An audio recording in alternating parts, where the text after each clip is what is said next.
نحمدہ و نصلی علی رسولہ الکریم۔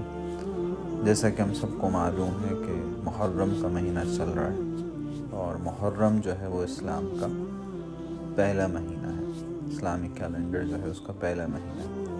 بہت ہی جو ہے عظیم مہینہ ہے۔ اس میں بہت سے کام ایسے ہوئے جو مسلمانوں کے لیے ایک سبق رکھتے ہیں اور اسلام کی تاریخ میں بہت اہمیت رکھتے ہیں۔ حضرت عمر رضی اللہ عنہ کو شہید ہو جانا، حضرت امام حسین رضی اللہ عنہ کا شہید ہونا، اہل بیت میں سے کئی لوگوں کا شہید ہو جانا، اللہ رب العزت نے اسلام کو قربانی کے ساتھ جوڑا۔ اس اسلام کے لیے لوگوں نے بڑی قربانیاں دی ہیں، اس کے بعد یہ ہمیں اسلام حاصل ہوا۔ ہم نہ اس قربانیوں تک پہنچ سکتے ہیں اور نہ ہم ان قربانیوں کا جو قربانیاں دے کر ہمارے بڑوں نے جو ہم پر احسان کیا ہے، امت پہ احسان کیا ہے، ہم اس کا بدلہ نہیں چکا سکتے۔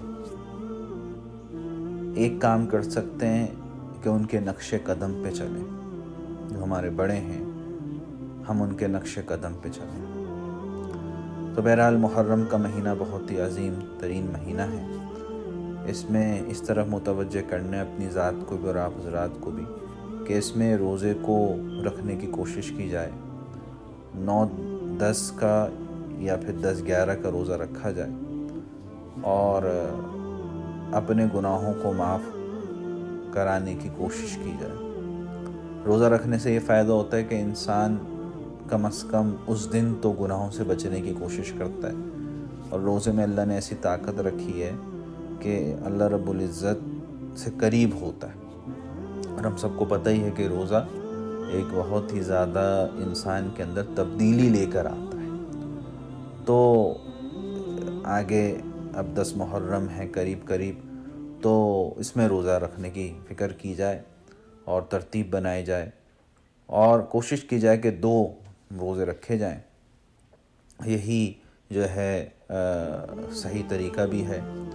لیکن اگر کوئی ایک روزہ کسی وجہ سے رکھ رہا ہے تو یہ نہیں ہوگا کہ کوئی گناہ کا ارتکاب اس سے ہو گیا، ایک روزہ بھی رکھ سکتا ہے۔ لیکن ظاہر سی بات ہے کہ جو ہدایات ہیں وہ یہی ہیں، اور جو فرمان ہیں، اور یہی ترغیب بھی ہے کہ 2 روزوں کو رکھا جائے۔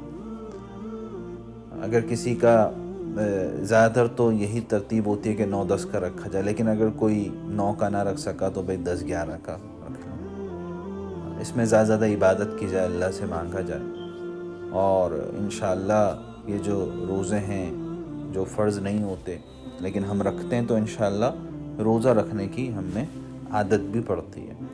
اور جو مین گول ہے وہ یہ ہے کہ اللہ کو راضی کرنا ہے، گناہوں کو چھوڑنا ہے، تو اس کی بھی ترتیب اچھی ہو جاتی ہے روزہ رکھ کر۔ تو یہ ہے کہ انسان کو جو ہے پیر و جمعرات کا روزے رکھنے کی بھی فکر کرنی چاہیے۔ تو انشاءاللہ جب یہ رکھیں گے روزہ جو محرم میں ہیں، تو انشاءاللہ آگے بھی اللہ پاک توفیق عطا فرمائیں گے۔ تو بس یہی ہے میسج کہ ہم خود بھی روزہ رکھنے والے بنیں اور دوسروں کو بھی اس کی ترغیب دیں۔ جزاکم اللہ خیر الجزا۔ السلام علیکم ورحمۃ اللہ وبرکاتہ۔